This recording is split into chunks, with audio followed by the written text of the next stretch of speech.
Hello everyone, कैसे हैं आप। आपका आपके YouTube channel Digvijay commerce classes पर एक बार फिर से स्वागत है। हम आपके लिए अपने इस YouTube channel Digvijay commerce classes पर बीकॉम के सिलेबस के कंपलसरी सब्जेक्ट इनकम टैक्स की पूरी एक सीरीज लेके आ रहे हैं, जिसमें आपको एक तरफ से हर एक रूल और उनके प्रैक्टिकल क्वेश्चन 1 बाय 1 मिलता है। आप हमसे जुड़कर अपने कॉमर्स की पढ़ाई एक प्रॉपर वे में पूरी कर सकते हैं। जैसी पढ़ाई आप पाना चाहते हैं, यहाँ बिल्कुल वैसी ही पढ़ाई आपको अवेलेबल कराई जाती है। हम एक एक स्टूडेंट की ज़रूरतों को समझते हैं। हमें ये पता है कि एक स्टूडेंट अपने टीचर से क्या चाहता है। उन्हीं बातों को ध्यान में रखते हुए हम ये जानते हैं कि आपके लिए वो क्लासरूम पढ़ाई या ऑफलाइन पढ़ाई सबसे बेहतर क्यों हुआ करती थी। हम पिछले 14 वर्षों से ऑफलाइन में रहे हैं, ऑफलाइन कोचिंग पढ़ाते रहे हैं। उन्हीं खूबियों को समेटे हुए हम ऑनलाइन नेटवर्क पर आपके लिए ये क्लासेस लेके आ रहे हैं, जो आपके घर बैठे आपकी इनकम टैक्स की तैयारियों को सबसे शानदार बनाएगा। तो प्यारे दोस्तों, अगर आप बीकॉम या एमकॉम के छात्र हैं और अपने किसी भी सब्जेक्ट की स्पेशल कोचिंग क्लासेस पाना चाहते हैं, तो आइए, दिग्विजय कॉमर्स क्लासेस आपके लिए वो सुनहरा मौका लेके आया है। हमसे जुड़िए। अगर आप हमसे नए जुड़ रहे हैं तो सबसे पहले हमारे इस YouTube channel Digvijay commerce classes को सब्सक्राइब करिए, शेयर करिए, बेल आइकन दबाइए, ताकि आपको हमारे लेटेस्ट वीडियोज़ के अपडेट मिल सकें। आप हमसे पेड क्लास भी ले सकते हैं। प्यारे दोस्तों, पेड क्लास पाने के लिए आप हमारे व्हाट्सएप नंबर पर व्हाट्सएप करिए, मैसेज करिए। आपको पेड क्लास की पूरी जानकारी दे दी जाएगी, जिसमें आप बहुत थोड़े से शुल्क का भुगतान करके हमसे एक रेगुलर क्लास पाते हैं। PDF मिलेगा, डाउट सेशन रखा जाएगा, क्वेश्चन पेपर सॉल्व कराए जाएंगे। तो ये सब कुछ पाने के लिए आप हमसे पेड क्लास ले सकते हैं। प्यारे दोस्तों, हम आपके लिए इनकम टैक्स आयकर के आय के 5 शीर्षक होते हैं, और उन 5 शीर्षकों में से वेतन से आय, मकान संपत्ति से आय, व्यवसाय अथवा पेशे से आय, पूंजी लाभ आपको क्लियरली एक्सप्लेन कर चुके हैं। सारे रूल, सारे प्रैक्टिकल क्वेश्चन 1 बाय 1 हम आपको बता चुके हैं। अब हम सीधे आय के 5वें शीर्षक, या कह लीजिए आय का 5वां हेड, अन्य साधनों से आय आपके लिए लेके आ रहे हैं। तो हमने यहाँ इसके बारे में सबसे बड़ी बात ये बताई कि कोई भी आय अगर आय के शुरू के 4 शीर्षकों में नहीं जाती तो वो अन्य साधनों से आय शीर्षक में ही आती है। बशर्ते वो वेतन ना हो, वो मकान से आय ना हो, वो व्यवसाय अथवा पेशे से आय ना हो, वो पूंजी लाभ ना हो, तो वो अन्य साधनों से आय होगी। चलिए, इन चीज़ों को हमने जान लिया था। हमने अन्य साधनों से आय में कौन कौन सी आय शामिल की जाती हैं, उनके बारे में भी एक शॉर्ट नोट आपको अवेलेबल करा दिया था, जो थ्योरेटिकल क्वेश्चन है। अब यहाँ कुछ ऐसे शब्दावलियाँ मिलेंगे, ऐसे टर्म्स मिलेंगे जो प्रैक्टिकल क्वेश्चन सॉल्व करते समय हमें मिलेंगे। हम अब उनकी बातें करने चल रहे हैं। तो कुछ प्रमुख आयों का विवेचन, हाल फिलहाल अभी ये थ्योरेटिकल हिस्सा ही है, रूल हैं, याद रखिएगा। यहाँ आज ऐसे ऐसे थ्योरी बताऊंगा जो बहुत इंपॉर्टेंट है, ठीक। तो कुछ प्रमुख आयों का विवेचन। सबसे पहले लाभांश, शुरुआत यहीं से होती है। लाभांश क्या है, ठीक। मतलब अब डीपली पढ़ना है। अभी तक तो हमने सिर्फ नाम पढ़ा था, अब हमें उसके काम जानने हैं। लाभांश, तो लाभांश का शाब्दिक अर्थ ही निकल के आता है लाभ का एक अंश, लाभ का एक टुकड़ा, ठीक। लेकिन यहां लाभांश की बात की जाती है तो साधारण भाषा में लाभांश का अर्थ होता है कंपनी के अंशधारी द्वारा प्राप्त वह रकम जो एक कंपनी ने लाभों का वितरण करने के रूप में बांटी हो। जब एक कंपनी लाभ कमाती है तो लाभ कमाने के बाद अपने अंशधारियों में उस लाभ की रकम को बांट देती है। तो जब वो लाभ की रकम को अपने अंशधारियों में बांट देती है तो एक अंशधारी को प्राप्त हिस्सा लाभांश कहलाता है, लाभ का एक अंश कहलाता है। लेकिन यहां एक विशेष बात है, वो क्या? क्योंकि यहां लाभांश कंपनी दे रही है और भारत देश में कंपनी को करदाता कहा गया है। तो मुद्दा यह बना कि लाभांश कंपनी ने कर देने के बाद दिया कि कर देने के पहले दिया। तो लाभांश कंपनी ने कर देने के बाद दिया, मतलब कंपनी ने पहले आय कमाया, उस आय पर कर चुकाया और आय पर कर चुकाने के बाद तब लाभांश का वितरण किया। और जब कंपनी लाभांश पर आय पर कर चुका दी है, उसके बाद लाभांश बांट रही है, मतलब ये जो लाभांश दिया जा रहा है इस पर ऑलरेडी कंपनी पहले कर दे चुकी है। और अगर इस पर कंपनी पहले से ही कर दे चुकी है तो यहाँ रूल ये है कि एक आय पर 2 बार कर नहीं लगता। फिर वो लाभांश जो व्यक्तियों को मिलेगा वो कर मुक्त होगा, वो अंशधारियों को जो लाभांश मिलेगा वो कर मुक्त होगा, बशर्ते वो भारतीय कंपनी से लाभांश हो या घरेलू कंपनी लिखा हो। ठीक, खैर ये तो अलग बात हुई। मैंने आपको ये बताया लाभांश कहते किसे हैं। तो साधारण भाषा में लाभांश का अर्थ कंपनी द्वारा प्राप्त व कंपनी द्वारा अंशधारियों को प्रदान की जाने वाली वो रकम है जो कंपनी ने अपने लाभों से लाभों के वितरण करने के रूप में बांट दी है।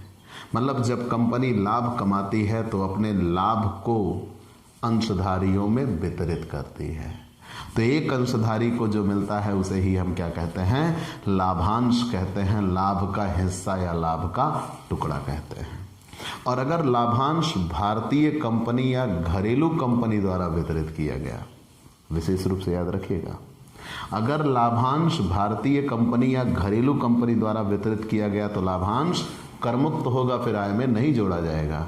क्यों? इसका जवाब मैंने दिया ना कि कंपनी स्वयं करदाता है और ऑलरेडी उस आय पर कर दे चुकी है, उसके बाद वितरित कर रही है, तो फिर एक आय पर 2 बार कर नहीं लगता।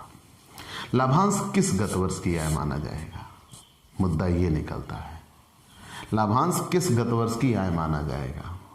तो सबसे पहली चीज तो यह है कि अगर वो सामान्य लाभांश है तो सामान्य लाभांश किसे कहते हैं? कंपनी चल रही है, साधारण तरीके से जब कंपनी सामान्य में वर्ष के अंत में लाभ कमाती है और लाभ कमाने के बाद अपने अंशधारियों के लिए लाभांश वितरित करती है, तब उसे ही सामान्य लाभांश कहा जाता है। तो जब कंपनी ने सामान्य लाभांश वितरित करने की घोषणा की तो जिस वर्ष घोषित किया गया है ये उसी वर्ष की आय माना जाएगा। अंशधारियों को ये प्राप्त चाहे जब हो, इससे हमें मतलब नहीं होता। सामान्य लाभांश किसके आधार पर कर योग्य होता है? घोषणा के आधार पर कर योग्य होता है। जब ये घोषित कर दिया गया तो अंशधारियों के लिए आय मान ली गई और उसके आधार पर इसकी कर योग्यता देखते हैं। ठीक, अब वो भारतीय कंपनी द्वारा घोषित हुआ, घरेलू कंपनी द्वारा घोषित हुआ तो कर मुक्त हो जाएगा, वो अलग बात है। लेकिन यहाँ ये बात आप सिद्ध करिए कि सामान्य लाभांश उसी गत वर्ष की आय माना जाता है जिस गत वर्ष में वो घोषित होता है। अंतरिम लाभांश किसे कहते हैं? सामान्य लाभ आपने समझ लिया कि जनरली जब कंपनी लाभ कमाती है, लाभ कमाने के बाद में वर्ष के अंत में अपने लाभ को अंशधारियों में बांटती है तो उसे सामान्य लाभांश कहते हैं। लेकिन जब कंपनी सामान्य लाभांश वितरित करने की घोषणा कर देती है, जिस वर्ष घोषणा होती है उसी वर्ष की आय मानी जाती है। अंतरिम लाभांश किसे कहते हैं? Interim dividend. जब कभी किसी कंपनी की वार्षिक साधारण सभा से पूर्व कंपनी द्वारा जो लाभांश घोषित किए जाते हैं उसे ही अंतरिम लाभांश कहते हैं। याद रखिएगा, कंपनी की वार्षिक साधारण सभा से पूर्व जो लाभांश घोषित किए जाते हैं, मैंने क्या कहा? कंपनी की वार्षिक साधारण सभा से पूर्व जो लाभांश घोषित किए जाते हैं उसे ही अंतरिम लाभांश कहते हैं। कंपनी की वार्षिक साधारण सभा से पूर्व जो लाभांश घोषित किए जाते हैं उसे ही अंतरिम लाभांश कहते हैं। और अंतरिम लाभांश उस गत वर्ष की आय माना जाता है जिस गत वर्ष में ये कंपनी ने उसका भुगतान कर दिया हो। ये घोषणा के आधार पर कर योग्य नहीं होते, ये कंपनी द्वारा भुगतान किए जाने के आधार पर कर योग्य होते हैं। ठीक, लाभांश पर कर कौन देगा? तो मैंने ये बताया कि अगर घरेलू कंपनी द्वारा लाभांश घोषित किया गया या भारतीय कंपनी द्वारा लाभांश घोषित किया गया तो वो कर मुक्त होता है, उस पर कोई कर नहीं लगता क्योंकि उस आय पर ऑलरेडी पहले से ही कर दिया जा चुका है।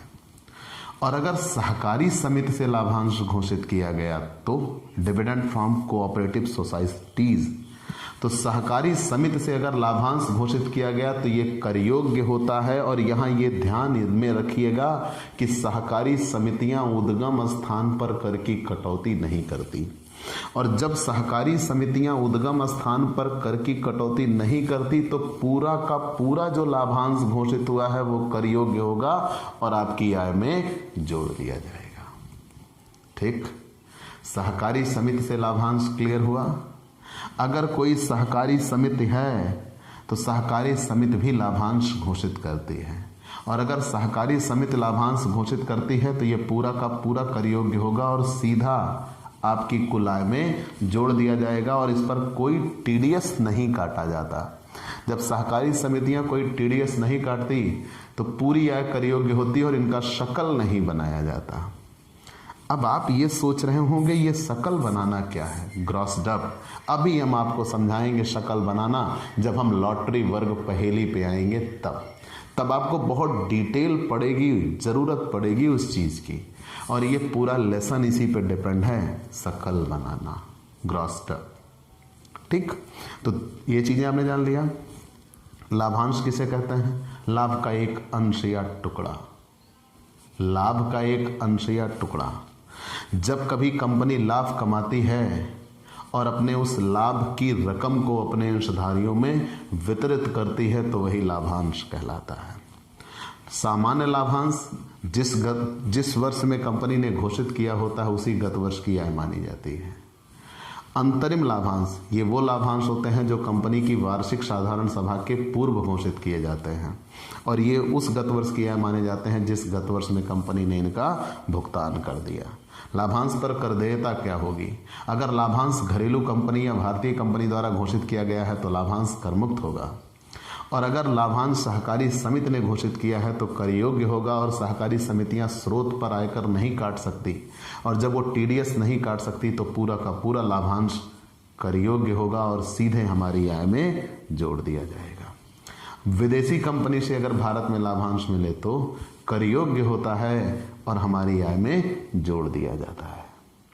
चलिए, निर्दिष्ट कंपनी या आपसी कोषों के यूनिटों से आय, मान लीजिए कोई म्यूचुअल फंड है तो, या स्पेसिफाइड कंपनी है तो उससे जो आय है। तो यहाँ ये ध्यान रखिएगा, विनियोगकर्ता के हाथ में अगर उपर्युक्त वर्णित यूनिटों की आय है तो कर मुक्त है। विनियोगकर्ता के हाथ में अगर उपर्युक्त यूनिटों की आय है तो कर मुक्त है। और आय वितरित करने वाले को निर्धारित दरों से कर देना होगा। जो इस आय को बांटता है वो कर देता है, जो उसमें पैसा इन्वेस्ट करता है वो उस पर कर नहीं देता। जो उसमें पैसा इन्वेस्ट करता है वो उस पर कर नहीं देता, जो आय वितरित करता है वो कर देता है। मान लिया? क्लियर। अब हम आ गए लॉटरी। दो आपने क्लियर कर लिया ना, लाभांश के बाद दूसरा आपने क्या क्लियर कर लिया? निर्दिष्ट कंपनियां आपसी कोष। अब हम तीसरे पे आते हैं। लॉटरी, क्रॉसवर्ड पजल, ताश का खेल, वर्ग पहेली, जुआ, घुड़दौड़ से आदि से जीते। ठीक, तो ध्यान दीजिएगा, मैं सही मायनों में कह सकता हूं आकस्मिक आय। लॉटरी, वर्ग पहेली, आदि से आय, पहेली आदि से आए। ठीक, अब यहां कई नाम गिनाए गए हैं कि लॉटरी, वर्ग पहेली, ताश के खेल, जुआ, शर्त, घुड़दौड़ आदि से आए। अब यहां दो बातें होती हैं। एक तो होती, अब मैं आपको एकदम बेसिक टर्म्स बता रहा हूं जो आपको सीधे गलत होने से बचाएगा। क्वेश्चन आप देखिएगा तो वहां ये देखिएगा कि जीत लिखा है कि प्राप्त लिखा है। अब आप ये सोच रहे होंगे ये दो शब्दों में उलझा रहा है व्यक्ति। नहीं, मैं आपको उलझा नहीं रहा, मैं आपको सुलझा रहा हूं। ठीक, कैसे? जीत या प्राप्त। आपने जब आकस्मिक आय पढ़ा था तो वहां रूल क्या पढ़ा था कि ये वे आय होती हैं जो संयोगवश, भाग्यवश, अकस्मात प्राप्त हो गई हों और जिनके बार बार प्राप्त होने की कोई उम्मीद नहीं होती। फिर से ध्यान दे लीजिएगा, आपने ये पढ़ा था कि ये वे आय होती हैं जो संयोगवश, भाग्यवश, अकस्मात प्राप्त हो गई हों और जिनके बार बार प्राप्त होने की कोई उम्मीद नहीं होती, उन्हें ही हम आकस्मिक आय कहते हैं। और आपने वहां ये भी पढ़ा था कि उन पर 30% की दर से TDS काटा जाता है। मैंने यहां तक स्पेशली बताया भी है कि अगर कोई व्यक्ति कौन बनेगा करोड़पति से जीतता है, 1 करोड़ रुपए जीतता है तो वो अपने घर 1 करोड़ रुपया लेके नहीं जाता।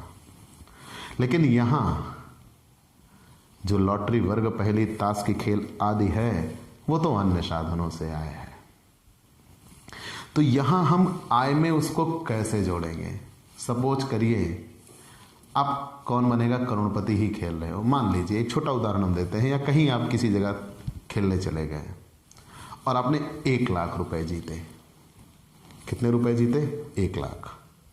तो यहां नियम यह है कि जिस जगह आय उत्पन्न हो उसी जगह कर काट लिया जाता है। आकस्मिक आय का यही नियम है।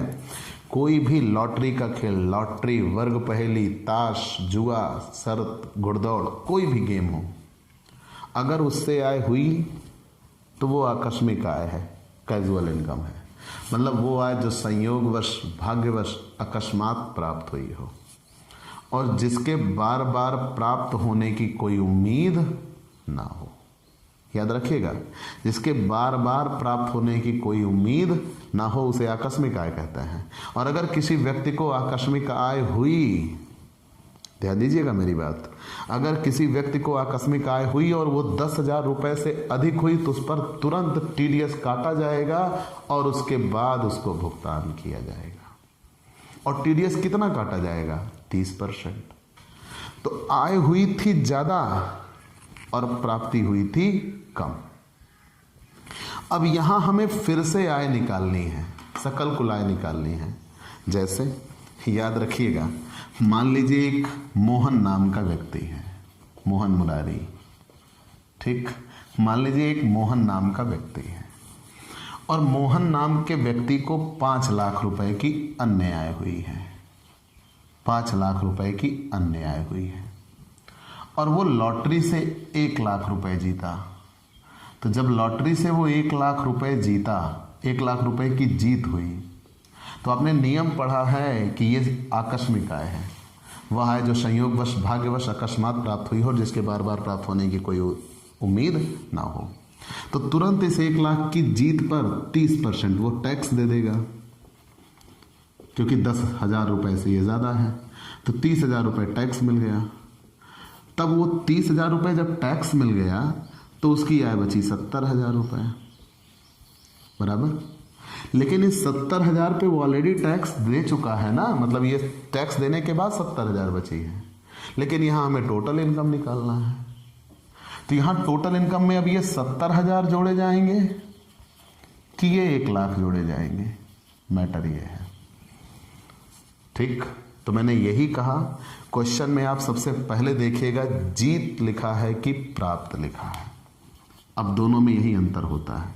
प्राप्त मतलब TDS कट चुका है और जीत मतलब अभी तक TDS नहीं कटा है।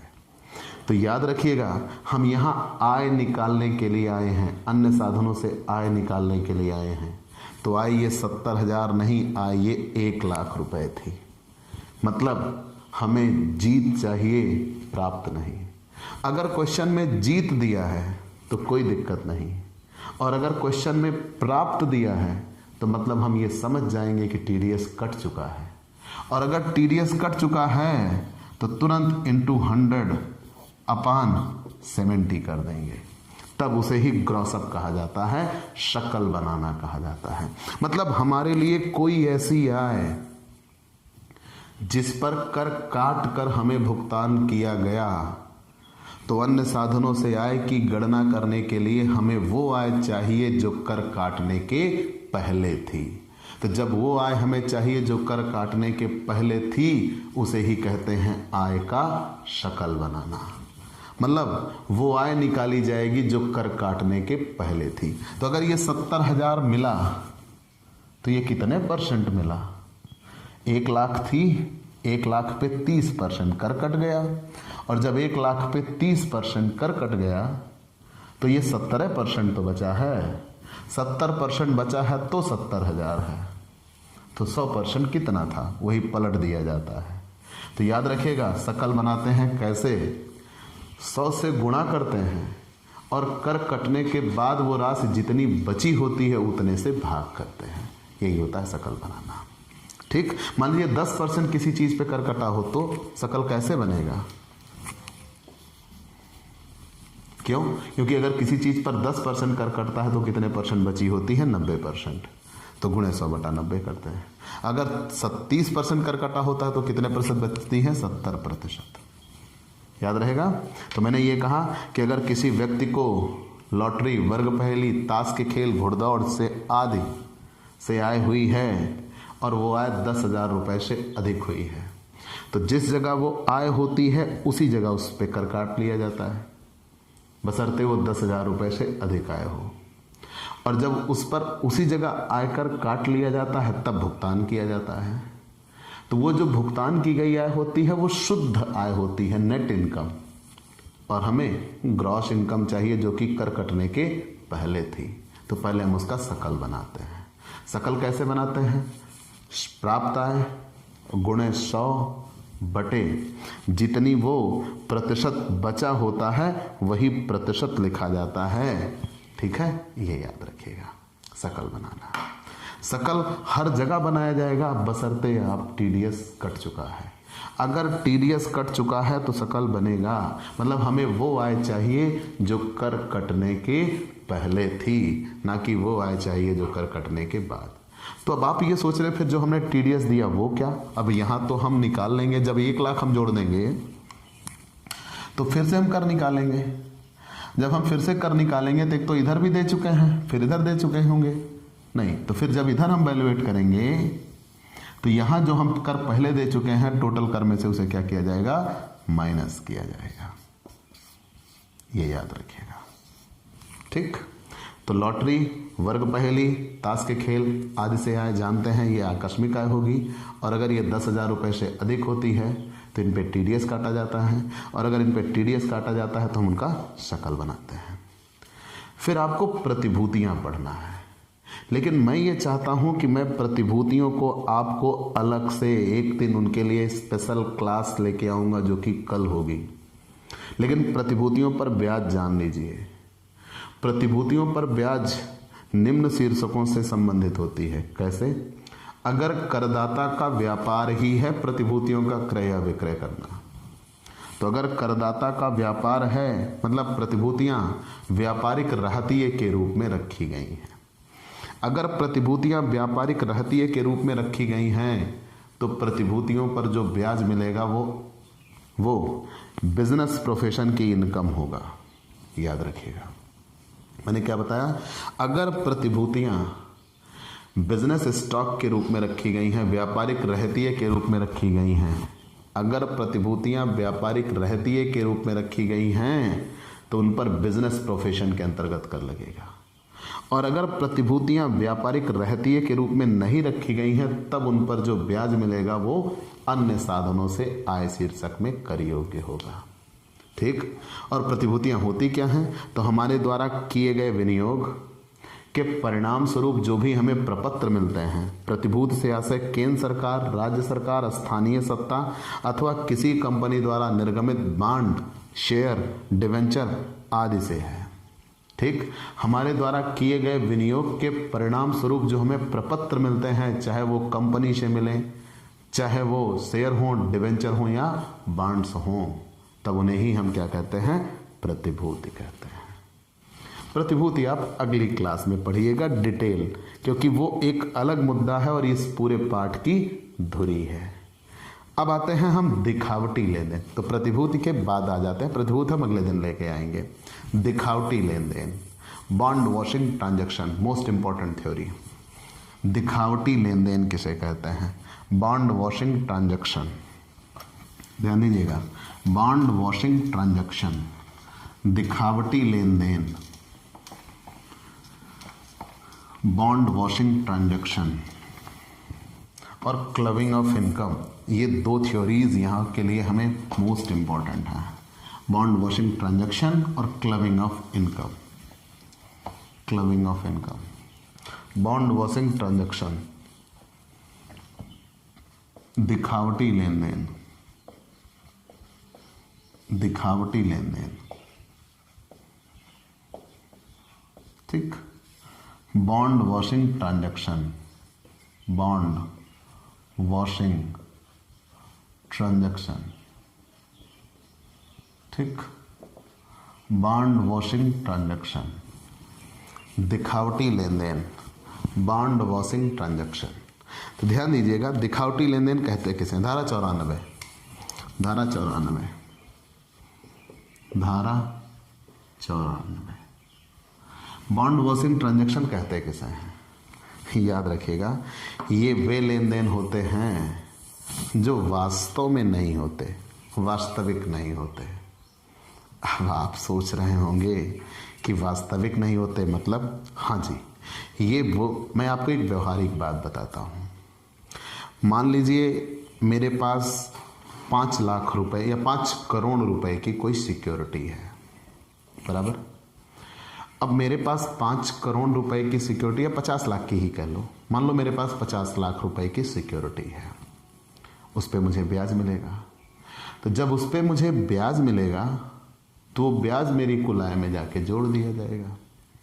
जब ब्याज मेरी कुल आय में जोड़ दिया जाएगा तो मेरी कुल आय बढ़ जाएगी और मुझे बढ़े हुए रेट से टैक्स देना होगा।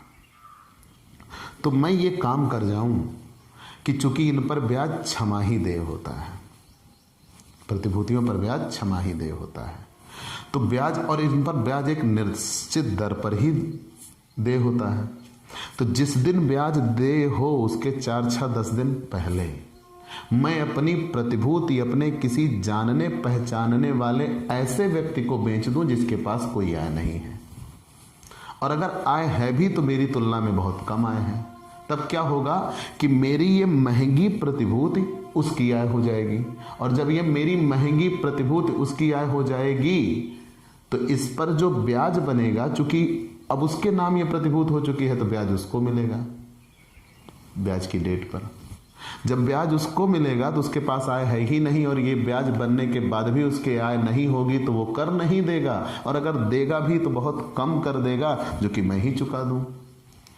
और जब वो डेट निकल जाएगी प्रतिभूतियों पर ब्याज मिलने वाली, फिर से वो प्रतिभूति मेरे नाम कर दिए, तब उसे ही दिखावटी लेन देन कहते हैं, और ये कर की चोरी के उद्देश्य से होते हैं। याद रखिएगा, इससे सरकारी राजस्व को घाटा होता है।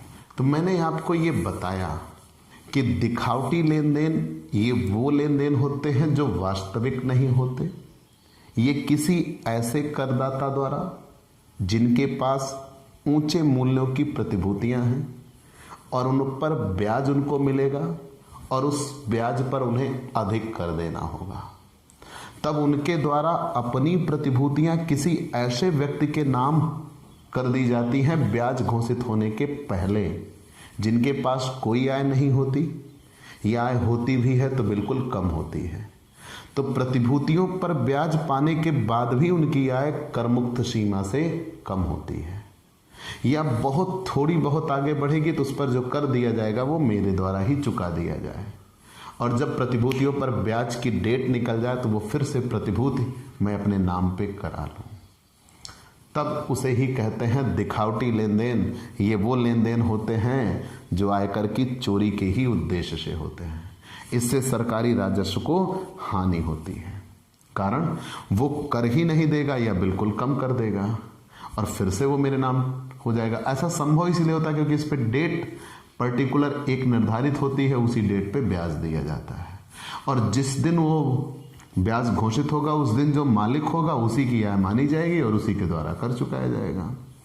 तब यहां ये कहा गया कि अगर आयकर अधिकारी ये समझता है कि ऐसा लेन देन झूठ में ही हुआ है, वास्तविक लेन देन नहीं है, तो ये उसी व्यक्ति के लिए आय में जोड़ दिया जाएगा उसका ब्याज जिसने ये बेचा।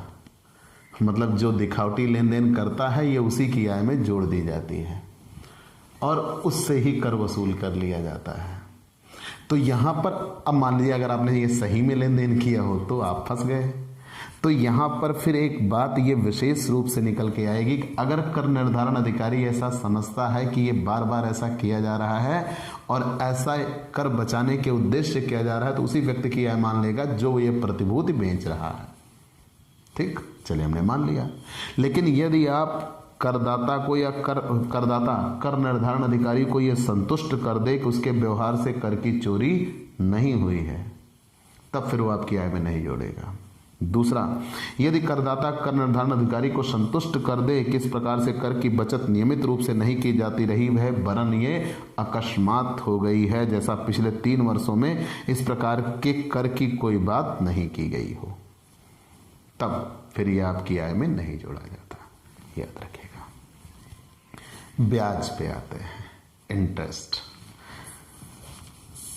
बैंक अकाउंट है ना आपके पास, स्कॉलरशिप आई है, उस पे ब्याज मिलेगा, क्या वो कर योग्य होगा? यही जानिए, यही समझना है। अगर किसी व्यक्ति को ब्याज मिलता है इंटरेस्ट, तो क्या वो इंटरेस्ट कर योग्य होगा? तो अगर साझेदार को फर्म से ब्याज मिलता है तो अगर किसी साझेदार को फर्म से ब्याज मिलता है, यदि एक व्यक्ति किसी फर्म में साझेदार है तो उस फर्म से उसकी पूंजी या ऋण पर जो ब्याज लगा होता है वो व्यापार से पेशे से लाभ शीर्षक में कर योग्य है, अन्य साधनों से आय शीर्षक में कर योग्य नहीं है। और ऐसे ब्याज पर उद्गम स्थान पर कर की कटौती भी नहीं की जा सकती। ठीक, अगर आप फर्म से ब्याज पाते हो, याद रखिएगा, और फर्म में आप साझेदार हो, अगर किसी साझेदार को फर्म से उसकी पूंजी पर ब्याज मिलता है तो उसकी बिजनेस प्रोफेशन इनकम में जाएगा, अदर सोर्सेज में नहीं आएगा। क्लियर? तो अगर किसी साझेदार को फर्म से ब्याज मिलता है, पूरी बात क्या बना? अगर किसी साझेदार को फर्म से ब्याज मिलता है, अगर किसी साझेदार को फर्म से ब्याज मिलता है तो ये इसकी बिजनेस प्रोफेशन की इनकम होगी, अदर सोर्सेज नहीं होगी। ठीक, आगे बढ़ते हैं। सहकारी समिति से अगर ब्याज मिले तो कोऑपरेटिव सोसाइटी, यह ब्याज अन्य साधनों से आय शीर्षक में कर योग्य होगा और इस पर टीडीएस नहीं काटा जाता। और अगर टीडीएस नहीं काटा जाता तो शकल नहीं बनेगा। इस पूरे पाठ में आप मेरी एक बात याद रखिएगा, टीडीएस कटा तो शकल बनाएंगे, टीडीएस नहीं कटा तो शकल नहीं बनाएंगे। तीसरी बात आ गई, सहकारी समिति पर ब्याज। क्लियर? सहकारी समितियों से अगर ब्याज मिलता है तो अन्य साधनों से आय शीर्षक में आएगा और कर योग्य होगा। ठीक, और इस पर टीडीएस नहीं काटा जाता। बैंक में जमा पर ब्याज, अगर आपकी बैंक में जमा है, बैंक में सहकारी बैंक से प्राप्त ब्याज की राशि अन्य साधनों से आय शीर्षक में कर योग्य होती है। कोई भी बैंक हो या सहकारी बैंक हो, अगर उससे आपको ब्याज मिला तो अन्य साधनों से आय शीर्षक में कर योग्य है। और बैंक में जो बचत खाते पर ब्याज होता है उस पर टीडीएस नहीं काटा जाता। जो सेविंग अकाउंट होता है उस पर टीडीएस नहीं काटा जाता, तो वो सीधे कर योग्य होगा और आपके आय में जोड़ दिया जाएगा। लेकिन अगर वो फिक्स डिपॉजिट है, एफडी, तो उस पर टीडीएस काटा जाता है। अगर उस पर बना ब्याज 10,000 रुपए से ज़्यादा है तो उस पर 10% की दर से टीडीएस काटा जाता है और वो टीडीएस काटने के बाद जो शेष बचेगा वो आपको दिया जाता है। तो याद रखिएगा, फिर आप इसका शकल बनाएंगे और 10% टीडीएस कटा होगा तो शकल कैसे बनाएंगे? गुणे 100/90। अगर एफडी है, फिक्स डिपॉजिट, और फिक्स डिपॉजिट का जो आपने किया हुआ है उस पर ब्याज 10,000 रुपये से ज़्यादा मिल रहा है, तो 10,000 रुपये से ज़्यादा मिलने वाले ब्याज पर 10% TDS काटा जाता है और फिर आपको दिया जाता है। और जब वो 10% TDS काटा जाएगा तो जब आप आय निकालिएगा तो गुणे 100/90 करके हम सकल बनाएंगे। याद रहेगा? तो ये कौन TDS काटेगा? बैंक ही TDS काटेगा। अगर आपको FD पर ब्याज मिल रहा है और 10,000 रुपये से ज़्यादा मिल रहा है तो उस पर TDS काटा जाएगा। चलिए, हमने ये जान लिया। तो अगर आपका सेविंग अकाउंट में जमा है तो सीधा कर योग्य है, और अगर मान लीजिए उसमें जमा हुआ है FD में फिक्स डिपॉजिट तो 10,000 से ज़्यादा है तो TDS कटेगा तब आपको मिलेगा। कर योग्य तो है ही, TDS कटेगा तब मिलेगा।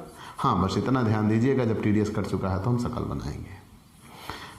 राष्ट्रीय बचत पत्र 8 जिसे NSC 8 निर्गमन एवं 9 निर्गमन पर ब्याज अगर मिलता है तो, अगर NSC 8 है या NSC 9 है तो राष्ट्रीय बचत पत्रों पर ब्याज अन्य साधनों से आय शीर्षक में कर योग्य है और यह एक सारणी के आधार पर ज्ञात किया जाता है।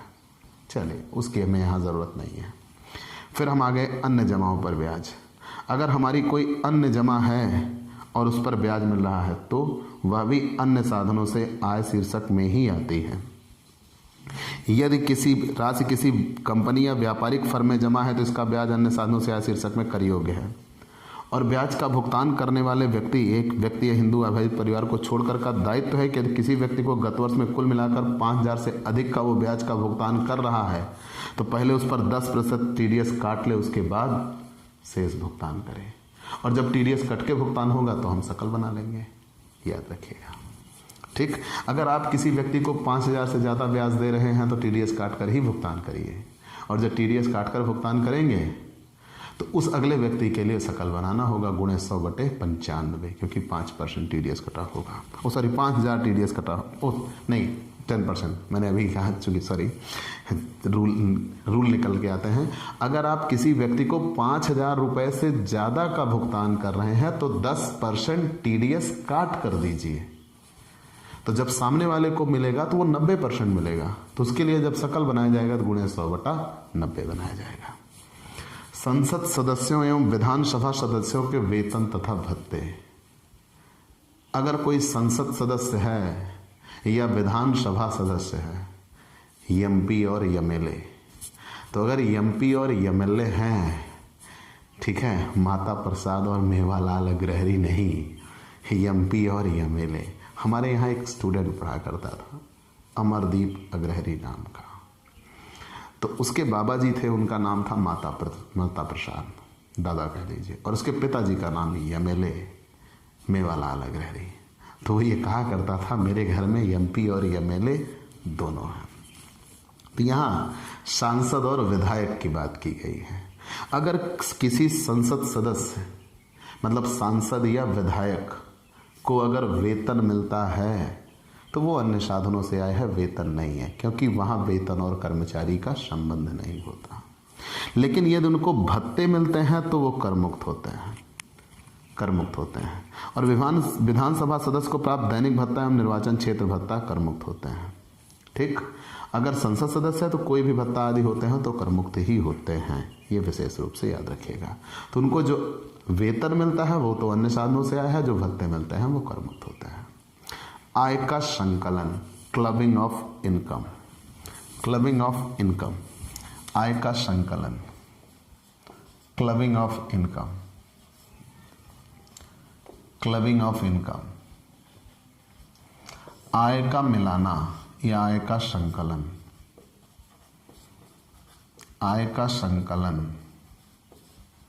या मिलाना भी कह सकते हैं, ठीक।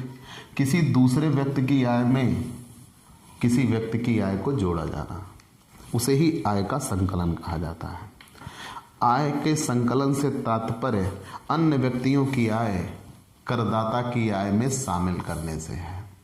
जैसे कोई अवयस्क बच्चा है और अवयस्क बच्चे को अगर कोई आय होती है तो वह आय उसके माता या पिता की आय में जोड़ दी जाएगी, किसकी आय में? दोनों में से जिसकी आय ज़्यादा होगी उसकी आय में। याद रखिएगा, ये विशेष बात है। अगर किसी अवयस्क बच्चे को आय होती है तो उसके माता या पिता दोनों में से जिसकी आय ज़्यादा होगी उसकी आय में उसकी आय को जोड़ दिया जाएगा। उसे आय का संकलन कहते हैं। चलिए, हमने मान लिया। लेकिन ऐसा कब होगा?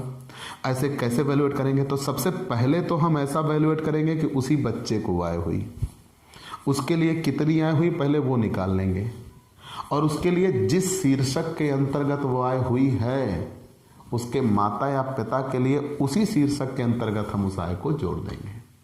जैसे मान लीजिए किसी बच्चे के नाम पर कोई प्रॉपर्टी हो और अब वो प्रॉपर्टी बेची जा रही है, तो पूंजी लाभ बन रहा है। तो जब वो पूंजी लाभ बन रहा है तो वो पूंजी लाभ उसके पिता की पूंजी लाभ में या माता के पूंजी लाभ में जोड़ दिया जाएगा। याद रहेगा? तो अगर किसी व्यक्ति को कोई, मान लीजिए कोई बच्चा है, अवयस्क बच्चा है, उसको आय होती है और उसको आय जिस शीर्षक के अंतर्गत होती है और जितनी होती है पहले वो वैल्यूएट कर ली जाएगी, फिर उसके माता या पिता की आय में उसी शीर्षक के अंतर्गत उतनी आय जोड़ दी जाएगी। लेकिन यहाँ ध्यान दीजिएगा, आय जोड़ने के पहले 1500 रुपये या वो आय दोनों में जो कम हो के बराबर छूट मिलेगी, तब वो आपकी आय में जोड़ दिया जाएगा। मतलब अगर आपका बच्चा 1 लाख रुपए कमाता है तो 1500 रुपये घटा के शेष जोड़ दिए जाएंगे। अगर 900 कमाता है तो 1500 के नीचे ही है तो पूरे की छूट मिल जाएगी। मतलब 1500 रुपये या जो भी कमाया हो वो दोनों में जो कम हो के बराबर छूट मिल जाती है, तब जो शेष होता है वो आपकी आय में जोड़ दिया जाता है। उसे ही आय का संकलन कहते हैं, क्लबिंग ऑफ इनकम कहते हैं। ठीक, और ये आपके अन्य साधनों से आय में ही आएगा। चलिए, हमने आपको ये बता दिया। विशेष रूप से याद रखिएगा, अगर अवयस्क बच्चे को कोई बैंक में जमा पर ब्याज है, तो अगर किसी अवयस्क बच्चे के बैंक में जमा पर ब्याज है तो वो भी अन्य साधनों से आय में ही आएगा और आपकी आय में जोड़ दिया जाएगा। ठीक, चलिए। तो प्यारे दोस्तों, आपको ये क्लास कैसी लगी हमें ज़रूर बताइएगा। आपके लाइक और कमेंट का इंतज़ार रहेगा। आप हमसे पेड क्लास भी ले सकते हैं। पेड क्लास पाने के लिए आप हमारे व्हाट्सएप नंबर पर व्हाट्सएप करिए, मैसेज करिए, आपको पेड क्लास की पूरी जानकारी दे दी जाएगी, जिसमें आप बहुत थोड़े से शुल्क का भुगतान करके हमसे एक रेगुलर क्लास पाते हैं। पीडीएफ मिलेगा, डाउट सेशन रखा जाएगा, क्वेश्चन पेपर सॉल्व कराए जाएंगे। तो ये सब कुछ पाने के लिए आप हमसे पेड क्लास ले सकते हैं। और स्पेशली अगर आप हमसे नए जुड़े हैं तो सबसे पहले हमारे इस YouTube channel Digvijay commerce classes को सब्सक्राइब करिए, शेयर करिए, बेल आइकन दबाइए, ताकि आपको हमारे लेटेस्ट वीडियोज़ के अपडेट मिल सकें। तो आज की क्लास में इतना ही। अगले दिन नए टॉपिक के साथ फिर से मुलाकात होगी। चलते हैं दोस्तों, बाय बाय दोस्तों।